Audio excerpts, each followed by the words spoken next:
E aí galera, beleza?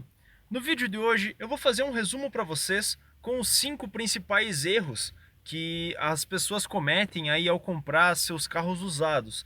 Essas dicas valem tanto para quem está comprando aí um carro para revender, quanto para quem está comprando um carro para o seu próprio uso, né, para uso particular. Então, de uma maneira bem resumida, pessoal, vamos lá.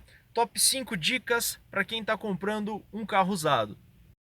Então vamos lá, pessoal. Primeira dica que eu quero deixar para vocês diz respeito à numeração do chassi.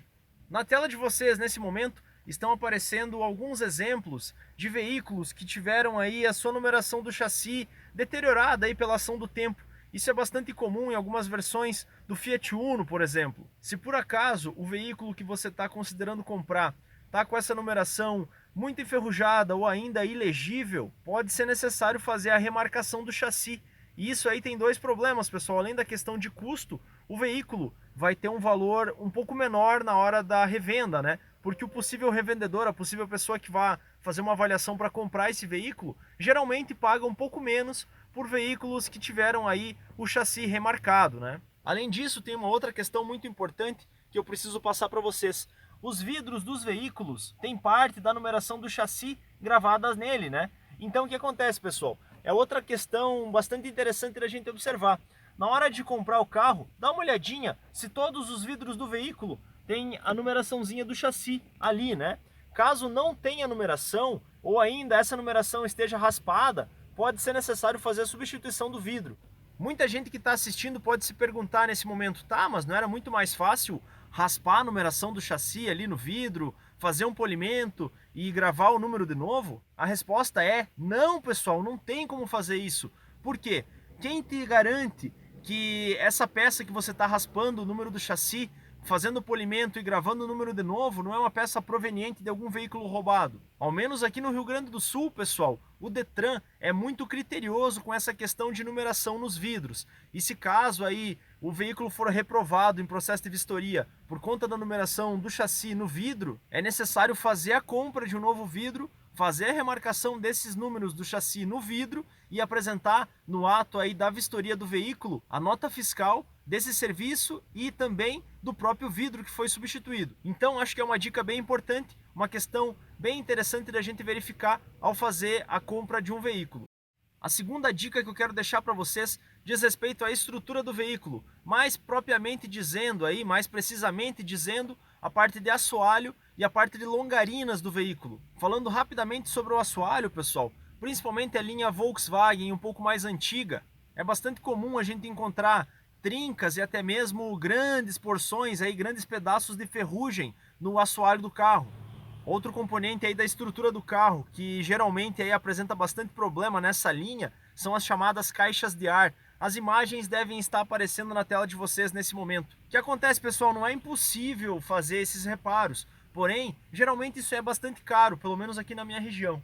Falando rapidamente aí também sobre as longarinas do veículo, é realmente bastante simples da gente identificar, na verdade, um veículo que foi batido, pelo menos com uma batida um pouco mais forte na dianteira, né? Salvo alguns casos aí que o pessoal é realmente muito bom no que faz, boa parte dos reparadores aí de fundo de quintal acabam simplesmente mantendo essa parte de estrutura, essas longarinas antigas, né? Deve estar mais uma vez aparecendo na tela de vocês alguns exemplos aí de veículos que tiveram então essa parte da estrutura comprometida por alguma batida um pouco mais forte. Mais uma vez, então, se vocês estiverem olhando algum veículo para comprar e identificar alguma unidade com esse tipo de reparo mal feito, corra, porque assim como eles fizeram daqui a pouco um reparo mal feito nessa parte de estrutura, pode ter outros componentes aí que o pessoal acabou sendo negligente na hora de fazer a manutenção, né? A terceira dica que eu quero deixar para vocês diz respeito à parte de motor. Então assim, temos 3 tipos básicos de fumaça que podem sair do motor. Esses tipos de fumaça são os seguintes: a fumaça um pouco mais branca, que lembra muito vapor de água. Isso pode acontecer quando a gente tem um veículo que está queimando junto com a gasolina algumas gotículas de água. O segundo tipo de fumaça que eu gostaria de mostrar para vocês é essa fumaça aqui, uma fumaça azulada. Esse tipo de fumaça indica que junto com o combustível o motor também está queimando um pouquinho de óleo lubrificante. Esse tipo de reparo pode ser bastante caro dependendo do tipo de veículo e, mais uma vez, a questão de marca influencia bastante. Por exemplo, um serviço básico de retífica de um motor Volkswagen aqui na minha região, cerca de R$ 2.000, R$ 2.500 mais ou menos.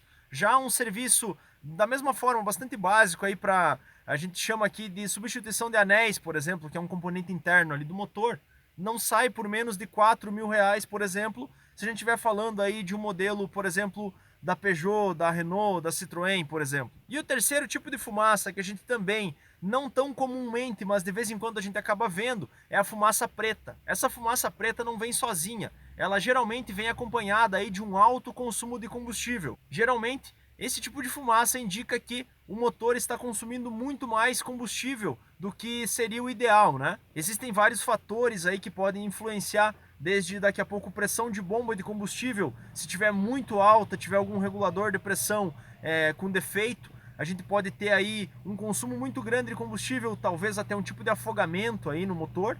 E por não ser um defeito tão comum, geralmente o diagnóstico é bastante difícil. A quarta dica que eu quero deixar para vocês diz respeito à parte de painel do veículo. É um item bastante básico para a gente verificar o funcionamento, mas é muito importante. Então o que a gente espera, pessoal? Eu vou fazer aqui o acionamento só do primeiro estágio da chave. Olha só, as luzes que eu espero ver acesas são essas aqui. Luz de óleo, tá? Luz da bateria, luz da checagem eletrônica do sistema de injeção eletrônica, e nesse caso aqui o veículo não tem. Mas se tivesse, eu esperaria também que tivesse acesa aí a luz do airbag e a luz do ABS, por exemplo, né? Nós já pegamos vários casos aqui na revenda de pessoas mal intencionadas que estão tentando esconder algum tipo de problema, removem essas lâmpadas, no caso do painel, né? Montam o painel de novo no lugar, tu vem aqui, toca arranque, o carro não acende nenhuma luzinha de diferente, tu olha assim, nossa, olha só, o carro tá bonitinho por dentro, tá tudo certo, e na verdade, depois de alguns dias andando com o carro, se tu tiver sorte, o carro pode acabar, por exemplo, parando no meio da rua, porque simplesmente o motor trancou ali na frente. Aí tu diz assim, nossa, o que aconteceu? Que coisa estranha, será que ficou sem gasolina? Será que foi alguma bomba de combustível, alguma coisa simples, né? Abre ali para ver, o motor tá pegando fogo, porque a bomba de óleo não tá funcionando e, por exemplo, a luz de óleo não acendeu. E tu não sabia que o motor estava andando com pouca ou nenhuma lubrificação, por exemplo, né? Isso é válido também para outros itens, como por exemplo a parte ali de arrefecimento. Se a gente estiver andando e o veículo, no caso aqui, por exemplo, que não tem medidor de temperatura, né? O veículo simplesmente tenta avisar pra gente que ele está superaquecendo, tentando acender a luzinha, mas como o espertão foi lá e arrancou fora a luz, a lâmpadazinha, né? Não tem como a gente saber se esse veículo está superaquecendo ou não. Então é uma questão bem importante. Caso elas não acendam, pessoal, abre o olho, tenta dar uma verificada com um pouco mais de critério, porque esse carro pode ter sido maquiado simplesmente para passar essa bomba adiante para quem está comprando. E a última dica que eu quero deixar para vocês diz respeito à parte de documentação do veículo. Talvez um dos itens aí mais importantes. Um ditado que a gente fala muito aqui na revenda é o seguinte: o carro está com o motor estourado. Beleza, a gente vai lá e faz o motor ou ainda compra um outro motor, coloca no lugar e faz toda a parte de regularização sem problema nenhum. O carro foi batido, foi capotado. Beleza, não tem problema nenhum. A gente vai lá e corta um pedaço, coloca outro no lugar, refaz alguma coisa, coloca outra peça nova no lugar. Não sei, a gente dá um jeito, não tem problema nenhum. Ou ainda, o carro tem problema elétrico, não tem problema nenhum, a gente desmonta tudo, coloca a parte elétrica de um outro carro similar em cima, faz funcionar, não tem problema nenhum. Agora, a parte de documentação, não tem muito o que a gente fazer, pessoal. Tem que vir em dia certinho ou ainda com a possibilidade da gente fazer a regularização e com todos os documentos aí necessários na nossa mão, né? Caso contrário, pessoal, não adianta de nada a gente investir no motor, investir na lataria, investir na parte elétrica e a parte de documentação, a parte mais importante, o que te dá o direito de propriedade desse veículo, não está presente, né? Então assim, pessoal, principalmente negociações aí entre particulares, procure pelo menos verificar. No pior dos casos, verifique no site do Detran da sua região, né?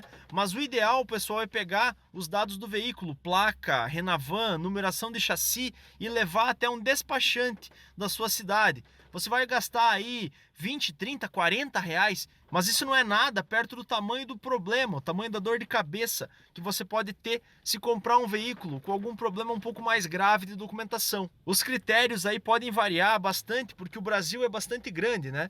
Mas ao menos aqui na minha região, veículos aí com passagem por leilão, veículos que foram recuperados de sinistro, veículos que tiveram aí, como falei anteriormente, ali remarcação de chassi. Aqui na minha região, esse tipo de veículo pode valer até 30, 40% abaixo aí do valor de mercado. Então, pessoal, cabe aí um pouco mais de atenção nessa parte de documentação para não comprar gato por lebre. Beleza, pessoal? Então eu vou seguir aqui gravando mais alguns pequenos vídeos para o canal. Apesar de toda essa questão de pandemia, como vocês podem ver, estou usando aqui eu tirei a máscara rapidamente aqui para gravar o vídeo para vocês, mas já já vamos colocá-la de novo. A procura por veículos, principalmente populares aqui na nossa região, tem crescido bastante por conta dessa questão da pandemia. O pessoal está evitando o transporte público, né, e tentando procurar aí o seu carrinho para usar no dia a dia, principalmente dentro da cidade. Isso tem aumentado bastante a procura por esses veículos populares e eu achei que podia ser bastante interessante fazer esse videozinho rápido e mostrar alguns pontos para vocês. Beleza, pessoal? Espero que esse vídeo tenha ajudado de alguma maneira vocês. Se você é novo por aqui e não conhecia nosso canal, clique em inscrever-se e dá uma olhadinha no nosso canal. Temos muitos vídeos aí com conteúdo geralmente bem bacana para mostrar para vocês. Beleza, pessoal? Um abraço a todos, obrigado por assistir e até mais!